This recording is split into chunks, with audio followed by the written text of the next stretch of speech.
Bisa main. Assalamualaikum warahmatullahi wabarakatuh. Baiklah, perkenalkan saya Nurfani dengan NIM 021. Dan saya Putri Rahmayani dengan NIM 028. Baiklah, untuk memenuhi tugas mata kuliah Evidence Based dalam Praktik Kebidanan, dosen pengampu Ibu Kholila Lubis, SST MKEP. Kami akan mereview jurnal yang berjudul Pengaruh Pemberian Kompres Hangat terhadap Penurunan Intensitas Nyeri Persalinan Skala 1 Fase Aktif. Kami mengambil Journal of Nursing and Health. Abstraknya, kompres hangat sangat mudah dilakukan sehingga perawat dapat memberdayakan keluarga atau pendamping persalinan dalam usaha pemenuhan kenyamanan atau bebas nyeri pada ibu selama proses persalinan. Efek dari pemberian kompres hangat ini akan terjadi pelebaran pembuluh darah sehingga meningkatkan aliran darah ke bagian nyeri yang dirasakan oleh ibu pada saat ibu bersalin, menurunkan ketegangan otot, mengurangi nyeri akibat spasme atau kekakuan otot. Pengurangan rasa nyeri pada fundus atau punggung bawah dapat dikurangi dengan dilakukannya kompres hangat dan meletakkan pada daerah nyeri seperti daerah fundus atau perut, atau daerah punggung bawah. Keunggulan dari kompres hangat dibandingkan dengan metode pengurangan rasa nyeri lainnya adalah metode ini dapat dilakukan tanpa harus memiliki keahlian yang secara khusus.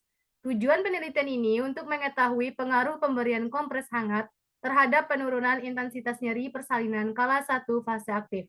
Untuk mengidentifikasi tingkat nyeri sebelum dan sesudah diberikan kompres hangat dan untuk mengidentifikasi jumlah penurunan terhadap nyeri. Metode penelitian ini menggunakan penelitian kepustakaan waktu 28 Januari tahun 2020 sampai 2 Juli tahun 2020. Sumber data dari 2 jurnal dan 1 buku. Metode pengumpulan data menunjukkan ada pengaruh pemberian kompres hangat terhadap penurunan intensitas nyeri persalinan skala 1 fase aktif pada skala nyeri sedang berat. Sebelum dilakukan pemberian kompres hangat, tingkat nyeri ibu bersalin antara nyeri sedang berat dan setelah dilakukan pemberian kompres hangat selama 15-20 menit, intensitas nyeri bersalin menjadi ringan sedang. Nah, di sini selanjutnya ada pembahasan. Tabel 1 dapat dijelaskan bahwa sebelum dilakukan pemberian kompres hangat pada 30 responden, ada yang memiliki skala nyeri sedang 19 responden, 63,3%.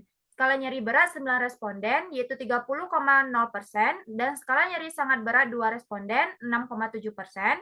Kemudian setelah dilakukan pemberian kompres hangat, terdapat hasil bahwa responden memiliki skala nyeri ringan, yaitu sebanyak 19 responden, yaitu 63,3%. Sedangkan pada tabel 2 dapat dijelaskan bahwa sebelum dilakukan pemberian kompres hangat pada 15 responden, memiliki skala nyeri sedang 3 responden, 20,0%. Skala nyeri berat 11 responden, yaitu 73,3%, dan skala nyeri sangat berat 1 responden, yaitu 6,7%. Kemudian setelah dilakukan pemberian kompres hangat, terdapat hasil bahwa responden memiliki skala nyeri ringan 3 responden, yaitu 20,0%, skala nyeri sedang 8 responden, 53,3%, dan responden memiliki skala nyeri berat 4 responden, yaitu 26,7%. Hal ini menunjukkan terjadi penurunan skala intensitas nyeri. Di dalam jurnal ada 2 tabel. Dari tabel tersebut menunjukkan bahwa sebelum diberikan intervensi kompres hangat didapatkan rata-rata nyeri yang dialami pada ibu bersalin pada skala nyeri sedang berat dan sesudah diberikan intervensi kompres hangat didapatkan rata-rata nyeri pada ibu bersalin menjadi skala nyeri ringan sedang. Dari data tersebut dapat disimpulkan bahwa ada pengaruh pemberian kompres hangat pada nyeri persalinan skala 1 fase aktif pada ibu primipara ataupun multipara. Hal ini menunjukkan terjadi penurunan intensitas nyeri. Nah, selanjutnya, terapi kompres hangat telah terbukti meningkatkan kemampuan ibu untuk mentoleransi nyeri selama melahirkan karena efek dari panas. Dengan mengompres di daerah pinggang bagian bawah ibu dapat mengurangi nyeri persalinan. Sebagian besar ibu bersalin mengalami rasa nyeri pada waktu melahirkan, tetapi intensitasnya rasa nyeri ini berbeda pada setiap ibu bersalin. Pemberian kompres hangat pada daerah tubuh yang merasakan nyeri akan memberikan sinyal ke hipotalamus melalui sumsum tulang belakang. Ketika reseptor yang peka terhadap panas di hipotalamus dirangsang, maka sistem efektor mengeluarkan sinyal yang memulai berkeringat dan vasodilatasi perifer. Perubahan ukuran pembuluh darah diatur oleh pusat vasomotor pada medula oblongata dari tangkai otak. Di bawah pengaruh hipotalamik bagian anterior sehingga terjadi vasodilatasi. Panas akan merangsang saraf-saraf yang menutup gerbang sehingga transmisi impuls nyeri ke medula spinalis dan ke otak dihambat. Pemberian kompres hangat dapat dilakukan selama 15-20 menit.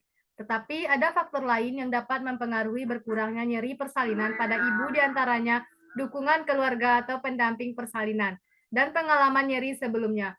Faktor ini didukung dengan penelitian yang dilakukan oleh Anggraini dan Agustina pada tahun 2014 bahwa dengan memberikan dukungan pada ibu bersalin dapat memberikan manfaat seperti memberikan rasa tenang dan penguat psikis pada ibu, serta membantu mengurangi rasa nyeri pada persalinan.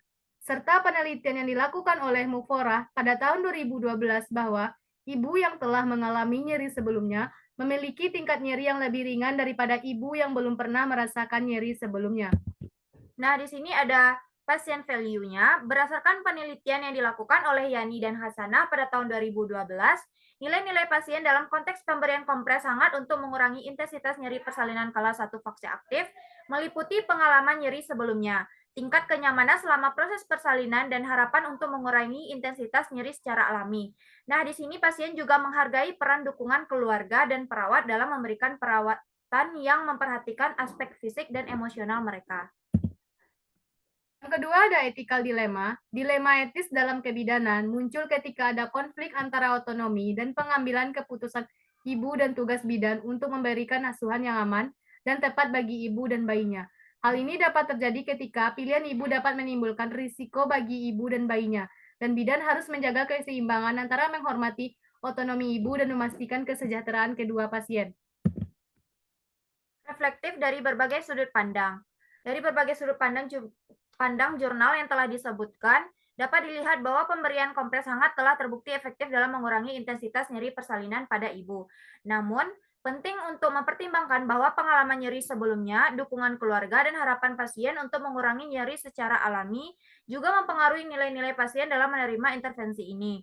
Oleh karena itu, perawat atau bidan perlu mempertimbangkan aspek-aspek ini dalam memberikan asuhan keperawatan kepada pasien persalinan. Selain itu, penting juga untuk memperhatikan bahwa dalam memberikan intervensi seperti kompres hangat, perawat atau bidan perlu memastikan bahwa keputusan yang diambil tetap menghormati otonomi pasien, dan pada saat yang bersama memastikan keselamatan dan kesejahteraan ibu dan bayi. Ini menunjukkan bahwa dalam praktik kebidanan terdapat dilema etik yang perlu dihadapi dalam menyeimbangkan otonomi pasien dengan tanggung jawab profesional untuk memberikan asuhan yang aman dan tepat. Nah, dengan demikian, dari berbagai sudut pandang jurnal tersebut dapat disimpulkan bahwa pemberian kompres hangat sebagai intervensi non-farmakologi dalam mengurangi nyeri persalinan memerlukan pendekatan yang holistik, memperhatikan nilai-nilai pasien, dan mempertimbangkan dilema etik dalam praktik kebidanan. Dan terakhir kesimpulannya, berdasarkan data sekunder dari 2 jurnal penelitian, pemberian kompres hangat telah terbukti dapat mengurangi intensitas nyeri persalinan pada ibu. Selain itu, faktor lain seperti dukungan keluarga dan pengalaman nyeri sebelumnya juga dapat mempengaruhi intensitas nyeri persalinan.